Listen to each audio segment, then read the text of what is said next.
How's it going, guys? You're watching Automotivated. So today, I'll show you the situation we got here.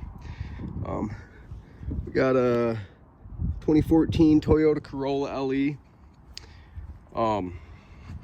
Just want to make sure it's an LE. Yeah, it's an LE. I think it's at the 1.8 engine. And here's the badge, the 2ZR FE. I guess that's like the motor and tranny setup. Anyways, customer complaint is rough idle, no throttle response. You guys can probably guess what it's going to be. So let's go scan the codes and see what we can find out. I got a little bit ahead, but I wanted to stop before I fix the problem. I want to show you guys the original issue, and I'll start the vehicle off so you guys can hear it, and then we'll go through a little bit of data, and I'll bring you guys up to where I'm at now. So anyways, let's read some codes. Sorry about the glare, guys. See if I can, yeah, I'm not gonna be able to help that too much, am I? All right, read fault code. Let's see what we got right now. P2118, throttle actuator control motor, current range performance. So if you look at the code setting criteria for that, there's a battery voltage monitor that is strictly for the electronic throttle control system. If that gets below 4 volts for more than, I want to say, a second, it'll trip that P2118. So if you have a short to ground somewhere in the system or an open, I believe it'll, yeah, short to ground will drop it, and open. If you have an open between so really what we got, this fuse right here, 10 amp fuse, is ETCS, electronic throttle control, and then it goes to the computer, and then the computer outputs to the throttle body motor to open and close it with a duty cycle. So, but what I was getting at was, if you have an open between here and the fuse, it'll set that code. Or if you have a short to ground anywhere, I don't know how that would work. A short to ground on the throttle body, I'm not sure if it would pull down that battery voltage monitor. I'm not familiar with how the inside of that computer is. It may pull it down and it may set that code. That would make more sense to me, considering it's a throttle actuator motor circuit code. It's not a battery voltage monitoring code. I don't know. The language is kind of funky on it. Anyways, let me start it up right now so I can show you guys what it sounds like. So, if I can reach. All right, let's watch the RPMs for a second. Does not like that. And then when you put it in gear, I'll show you that real quick also. You put it in gear and the RPMs drop, but it shifts real rough. And then you have, I'll hold the brake a little bit, but you have the tiniest little bit of throttle response. And I was reading, when that P2118 code sets, your engine, your ECU controls the RPM with ignition timing and the fuel injector pulse width. It no longer can control the throttle body, so it gets that right out of the picture. And somehow with timing and fuel, and in relation to your throttle position, it can rev. Like if I hold it right to the floor, that's as high as it'll go. But in gear, you can literally go 5-10 miles an hour. So it's pretty much limp mode, but it's not telling us it's in limp mode. All right, so let's shut her off, go look at some data.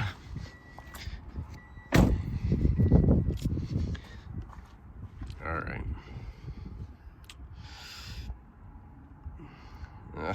The stupid glare, I hate that.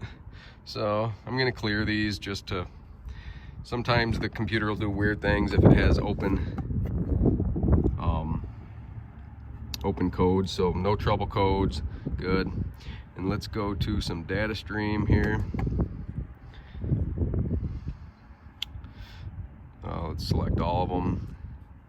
This scanner has them all in one menu for the ECM or ECU, whatever you want to call it. My buddy Snap-on, it separates it to the electronic throttle control system, has separate PIDs. But anyways, this is the one right there. If you guys, it's hard for me to show you the web page, I'm on my phone, so I can't show you it. But if you look up the code setting criteria, this is the battery voltage monitor that'll trip that P2118. And as you can see, it's at 1.79, way below 12 volts where it should be. So it's at least supposed to be above 4 anyways. So and then so now you know that. And the 10 amp fuse right there, the second one down, let me show you the fuse box diagram. That fuse is good, trust me. It can light a test light. So if you count 1, 2, 3, 4, 5, 6. 1, 2, 3, 4, 5, 6, that 10 amp one there. It can light a test light on both sides of it. You pull the fuse out, it can light the test light on the battery side. So from the battery to that fuse is good. From the fuse to the PCM is bad. And I checked the pin here. I want to say it's the 3rd pin. I got to double check the wiring diagram, 1 second. But anyways, I went through all of them, and I disconnected the battery and sent power through, I pulled the fuse and sent power through the left-hand side, which is the computer side. I sent power through that, and I checked every single wire on this connector, and none of them had 12 volts that I was sending there. So somewhere we have an open between this point and that point. Regardless of what pin that is, I'll have to look at that wiring diagram. I looked earlier, but then I just wanted to see if like we had a short somewhere to another one. So I literally popped this cap off. It's simple. There's a couple little teeth in there. Pop the cap off and back probe them with a T-pin carefully. Back probe all them pins while I was sending 12 volts right there, and not a single one had 12 volts. So that tells me there's a complete open. It's not shorted to anything else. And now you guys are up to the speed where I'm at. I loosened up all this stuff. I gotta pull the computer back out, disconnect the battery, pull the air box, and once I get this power distribution box out, I'll pull the bottom cover off and I'll start the video back up, and then you guys will be up to where I'm at. All right guys, I mentioned earlier that it would light a test light on the fuse on both sides. I just want to verify it for you guys so you guys can see what I'm talking about here. So it's kind of a pain, my test light's a little short. Anyways, you can see both sides will light up. So that tells me the power to that fuse is good, and that proves that it's between the computer and the fuse box, unless we had some kind of situation going on with a short to ground on this side, but I believe it's going to be on this side.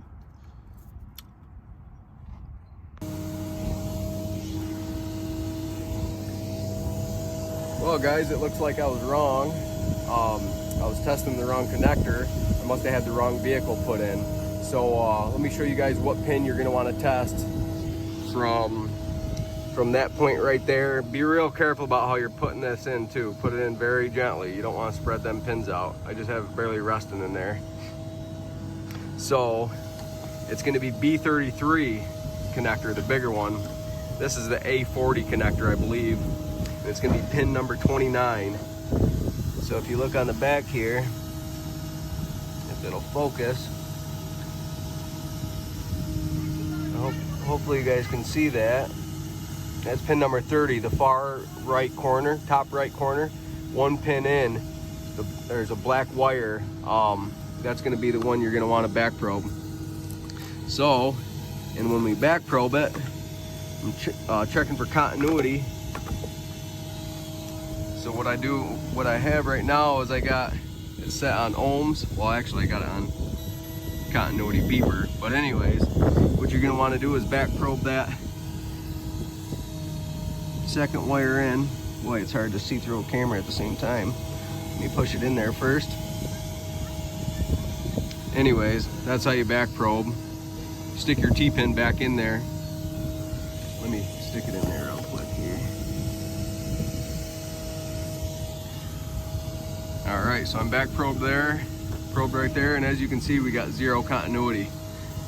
Let me carefully front probe it real quick just so you guys know I'm making contact. And that pin number 29, as I said before, just very gently put pressure on it. And as you can see, it's not beeping when I touch my pin over here. So we got no continuity between that point and that point there. So on the wiring diagram, it shows there's a connector between there. So I'm gonna have to track that down. All right guys, so I broke the circuit in half. I showed you checking pin number 29 over to here, and we had no continuity. And then there's a if you look at the wiring diagram, there's a connector BA2.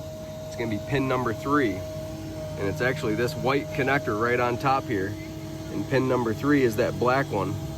So right now, I got it on continuity still. You can hear the beep. Let's go probing. Oh, let me show you a close up here. And as you can see, we got continuity between that point and that point. So, fuse box is good. So now, we're gonna have to start tracking that wire, obviously from this point to this point, and it wraps all the way around. Somewhere in this harness right here, we have an open. So, before I disturb too many things, I'm gonna do a visual inspection, and then I'll start the video back up. All right guys, so started taking stuff apart. Now I split the harness in half because there's no more connectors beyond this one in the actual PCM connector. So right now I lightly front probing that pin number 29, and then that's where I chose to split my harness in half because it runs up and over and then into the big connector. And then the other half of the harness goes kind of down there and then in that raceway, and then comes up right there. So I'm probably gonna have to pull the battery and then up to there. So let me show you guys what I got. I'm checking for continuity between this point and the center point I chose. Whoop. So as you guys can see, 0.1 ohms of resistance between there and there, them 2 points. So our problem is between here and there. So let me show you guys the other side and how we have resistance to the other one. Oh, sorry. Let me stick it in there. So we got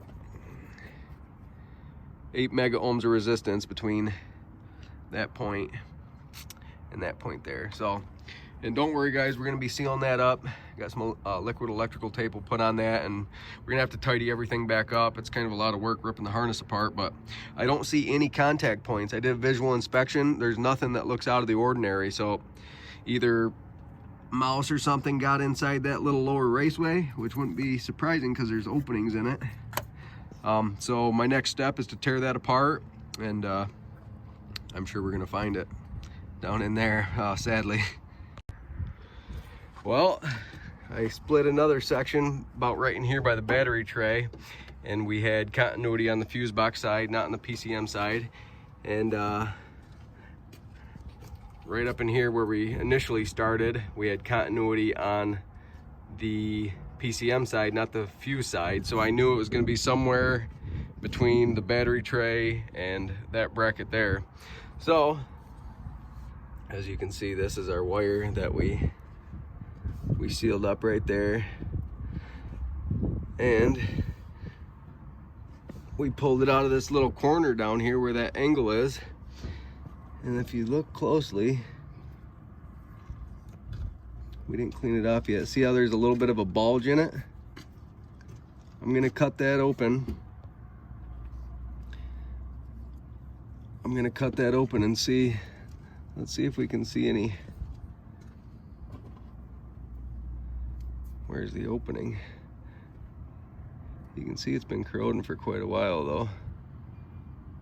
It's almost like a pinhole from the factory, I would imagine. Oh yeah. Look how weak that is. Look at that. There she goes.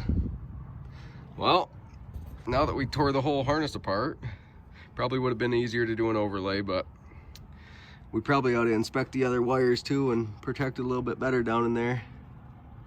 Well, that's it. Let's get it put back together. So the beast lives. I still got to pull everything back apart and tie the harness all up. As you can see, we got it all wide open still. I just put a heat shrink butt connector. You can see it right there. Anyway, she's idling fairly low. I'll show you guys the throttle response.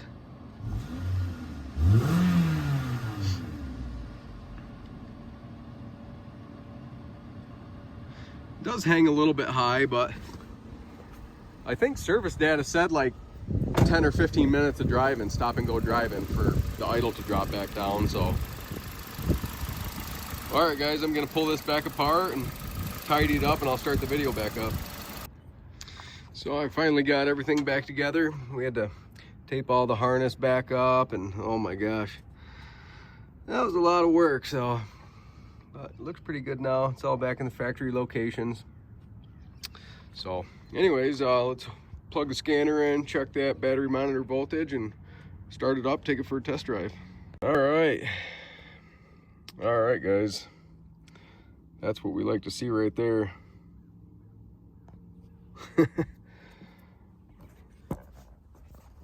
That was kind of a crazy catch. The conduit was still completely intact. The electrical tape was intact. All the wiring didn't look disturbed at all, but just on the inside it had a bulge inside the insulation. Must be during assembly or something. It got a pinhole in it, or maybe even when the wire was made. It's kind of a crazy situation that we had to tear that whole harness apart because there was no evidence. So it's kind of a lot of work. So anyways, that's pretty much proof right there that the throttle actuator circuit is good to go. But we are going to start it up, take it for a test drive, and see how it runs. All right, so let's start it up, see how she acts.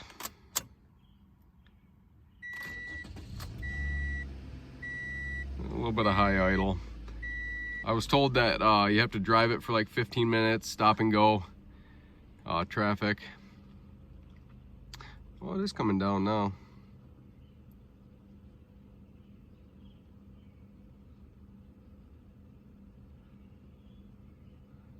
Oh, good. Well, let's take it for a ride, see what happens.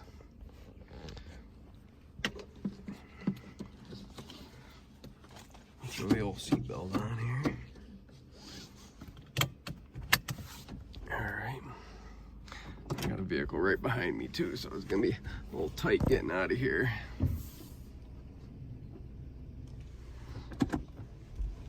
Let's see. Does seem to be acting pretty decent though.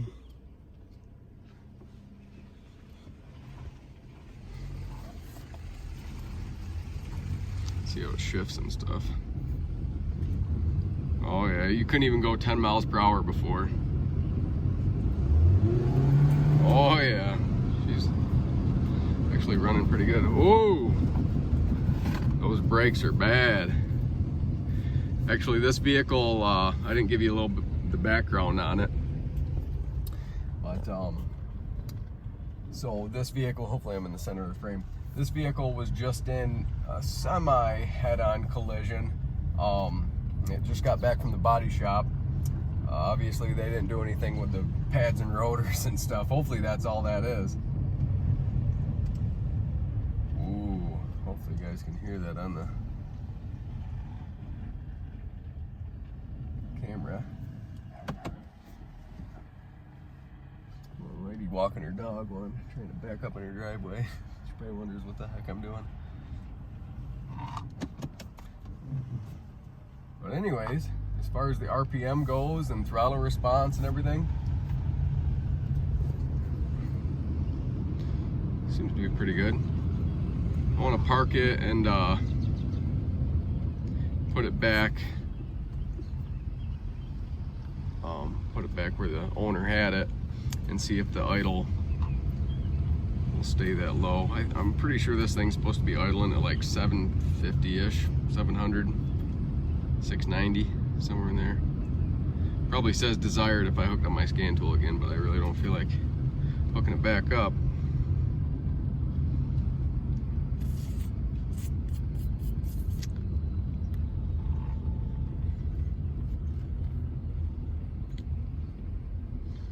Oh, gotta do the old parallel park. Oh, I haven't done this in a while. Oh boy, let's see if I can mess it up.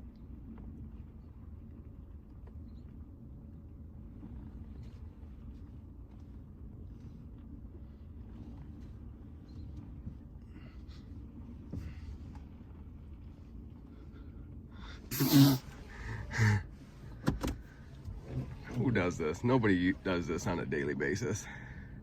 Pretty good. I mean, I didn't hit the fence, I didn't hit the vehicle, so maybe I would have passed my driver's test again. I don't know. Thank God I don't have to do that, huh? Anyways, check the idle out. She's back in park. It is still a little bit high, isn't it? Yeah. 5, 6, about 7, 8, 750 there, maybe 800. Well, as far as the battery monitor voltage goes, it's a confirmed fix. Obviously, there was one broken wire in that harness in a random spot. There was no damage. So that was kind of an interesting fix. I got to show you guys how you can split harnesses in half to check for opens. You know, if you got continuity on one side and not continuity on the other side. There's other ways to do it. You can put battery power to it and see if it'll light a test light with a little bit of a load on it. That's probably a better way to do it, honestly. But this corrosion was bad enough to where continuity worked, or resistance, I guess, technically. But anyways, that's a P2118 on a 2014 Toyota Corolla with the 1.8 engine, and another happy customer. No check engine light. The check engine light before would come on within, I don't know, 30 seconds or a minute. And this guy's got to drive it through the drive cycles. It was kind of a weird story. The lady got in an accident with it.